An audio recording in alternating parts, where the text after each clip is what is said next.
Oi, gente! Hello, meu terceirão querido, tudo bom com vocês? Aqui é a Rafaela, professora de Sociologia, e na aula de hoje nós iremos fazer a revisão do capítulo 4, que tem como tema estrutura e estratificação social. Vocês podem encontrar o capítulo 4 a partir da página 14 da apostila de vocês. Nós começamos o capítulo definindo estrutura social e estratificação social.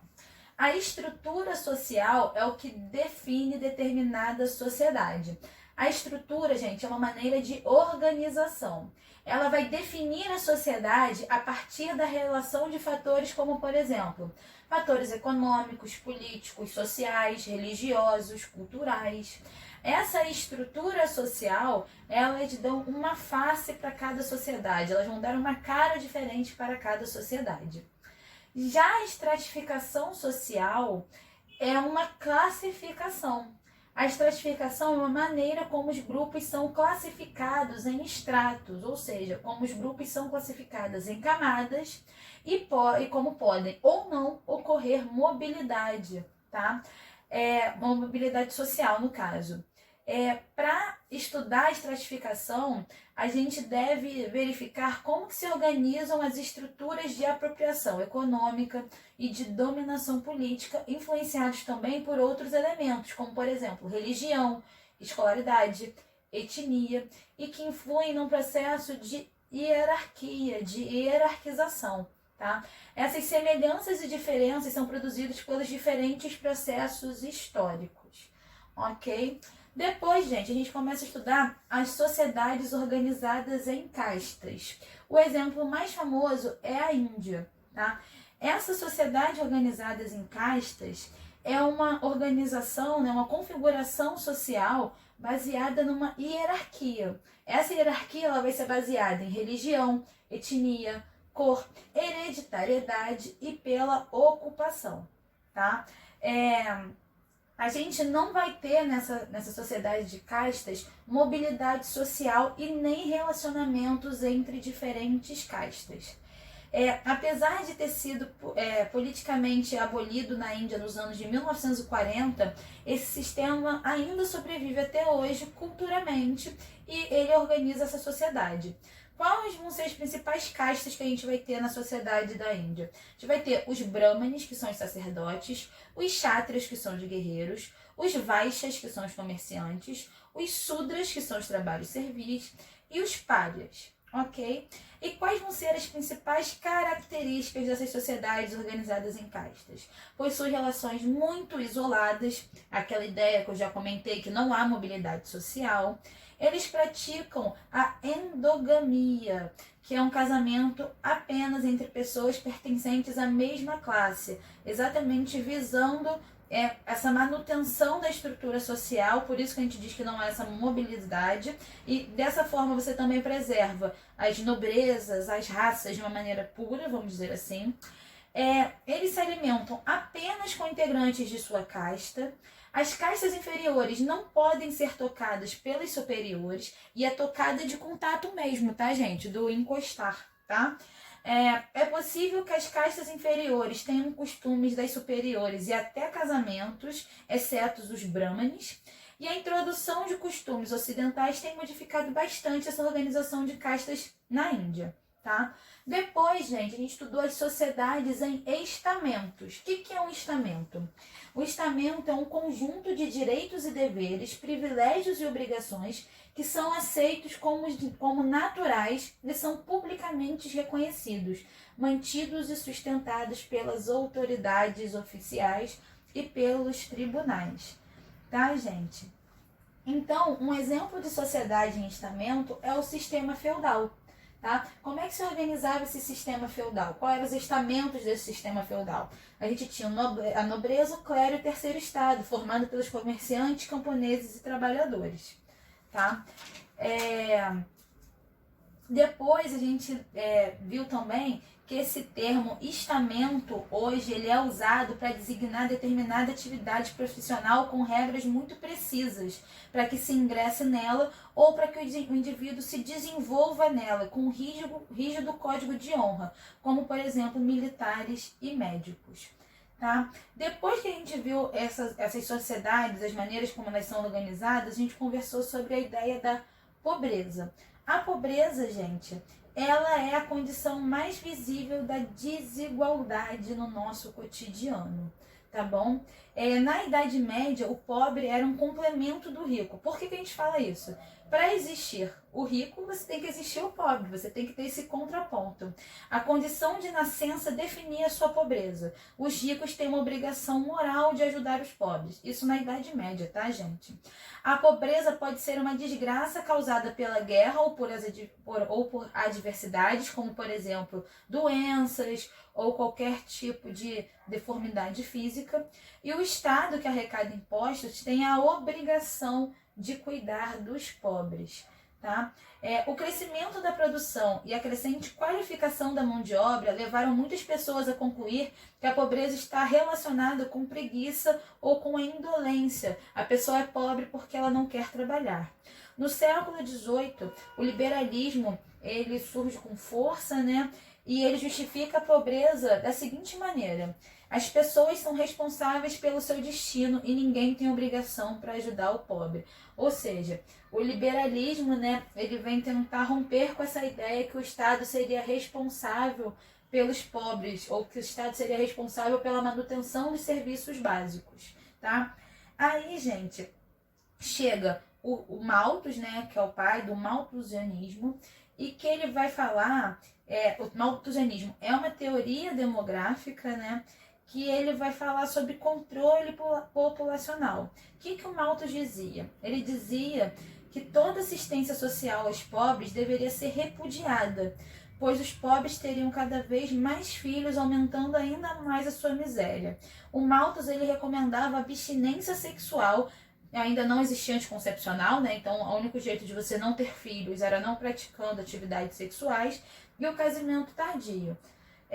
A solução do Malthus era basicamente um controle de natalidade, principalmente em países pobres. No século XIX foi difundida a ideia de que o trabalhador é perigoso e poderia transmitir doenças, porque vivia em condições precárias de higiene, saúde e saneamento. Ou seja, gente, o que a gente consegue perceber nessa retomada histórica? Que essa concepção da pobreza, ela foi mudando, né? Ela foi tendo diferentes interpretações ao longo da história, tá? Depois a gente estuda a sociedade capitalista e o sistema de classes. Como que a estrutura social, né? Como que a estrutura social da sociedade capitalista está organizada? Ela está organizada em classes, certo? E essas classes sociais, elas vão ser atreladas a fatores econômicos, tá? A apropriação, ou seja, o ato no qual o sujeito obtém posse de algo que não lhe pertencia, tornando próprio econômica, é o principal fator da estratificação social. Outras distinções consequentes de diferenciações de religião, de ocupação, de hereditariedade, são secundárias comparadas à distinção econômica. Ou seja, quando a gente falar da sociedade capitalista e do sistema de classes sociais, eu quero que vocês tenham bem claro que o fator primordial são os fatores econômicos, certo? Então, como que funciona o sistema de classes? As classes não são estabelecidas por providências legais ou religiosas. Elas não se baseiam em posição herdada. As pessoas podem ascender ao topo da pirâmide social sem pertencer a uma família considerada tradicional. Ou seja, a gente vai ter uma mobilidade social maior, uma possibilidade, né, na verdade, de mobilidade social maior no sistema de classes.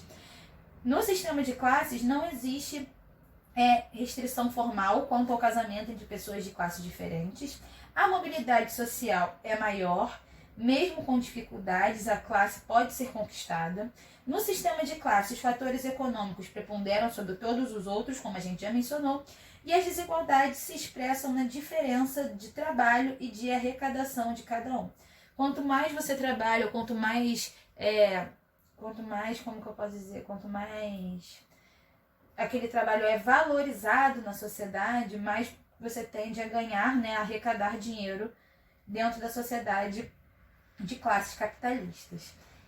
A hierarquia na sociedade capitalista está determinada pela posição que o indivíduo ou grupo ocupa na produção e no mercado, ou considerando a sua capacidade de consumo. Ou seja, quanto mais dinheiro você tem, mais capacidade de consumir você tem. Logo, você ocupa uma posição mais importante na sociedade capitalista de classes sociais. Tá? E nesse sistema de organização, os indivíduos eles podem ser divididos de acordo com a sua capacidade de consumo. Vocês já devem ter ouvido falar essas expressões, como por exemplo, classe alta, classe média ou classe baixa, classe A, B, C e D. Tá? A gente tem que reconhecer também que a sociedade capitalista ela é desigual, né? A gente tem uma desigualdade social bem grande. A gente vai ter uma minoria de pessoas se apropriando de boa parte da riqueza produzida e das propriedades. Esse grupo ele vai ter acesso a uma educação de qualidade, a bens culturais, como por exemplo museus, livros, teatros.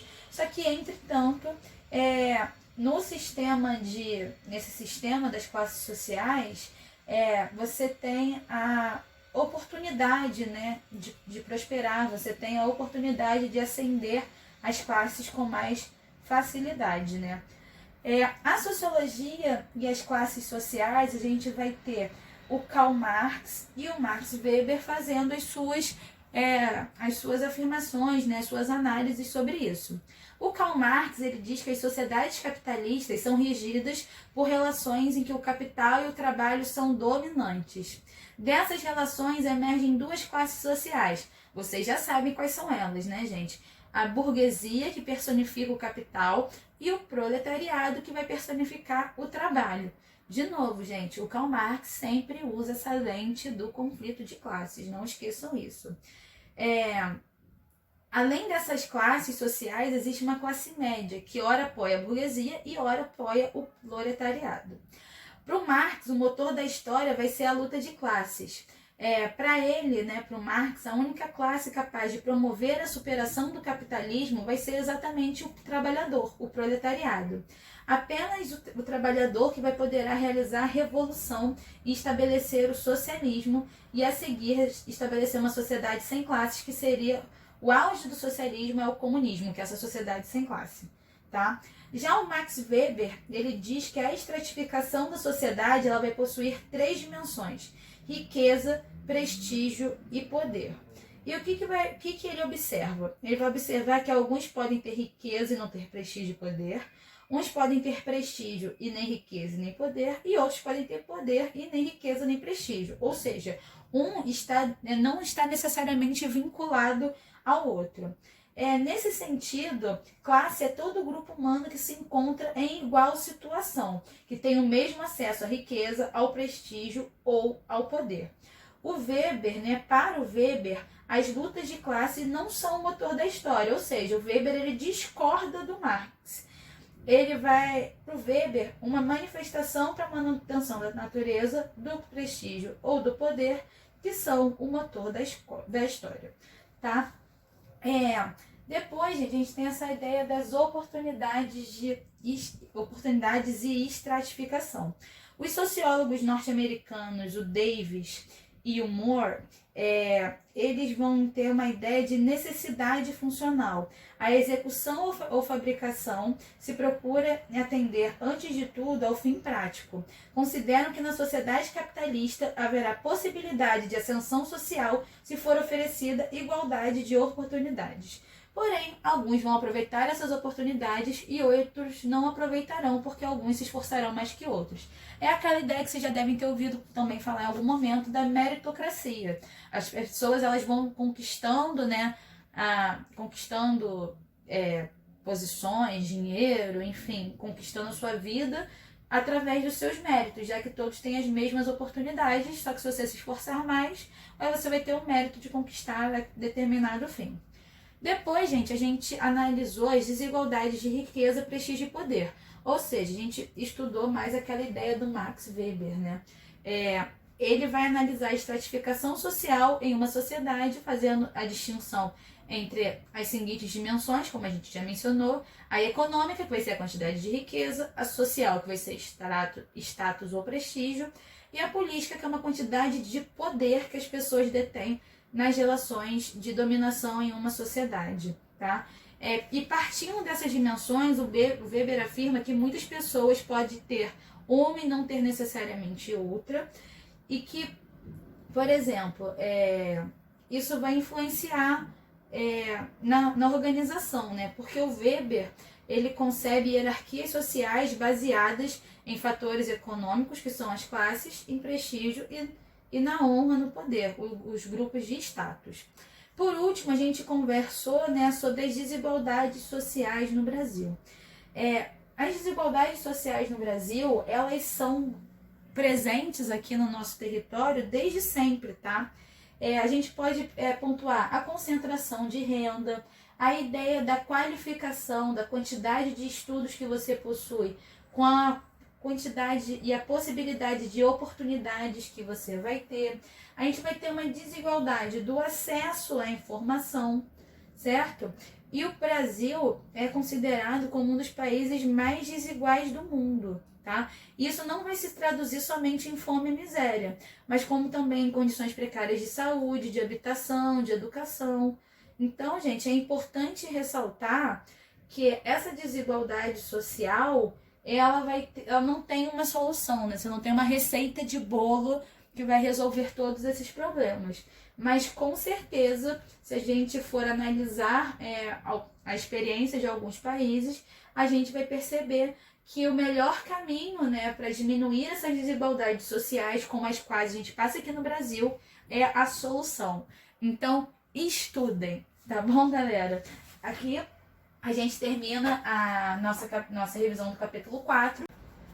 Então, gente, estamos terminando, né, os nossos estudos do capítulo 4 e com isso nós vamos combinar a nossa atividade devolutiva número 4 referente aos conteúdos vistos ao longo do capítulo.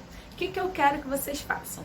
Vocês devem elaborar um resumo que contemple todos os conteúdos que nós vimos ao longo do capítulo, tá bom? Caprichem! A gente fica por aqui, um beijo, se cuidem e até a próxima. Tchau, tchau!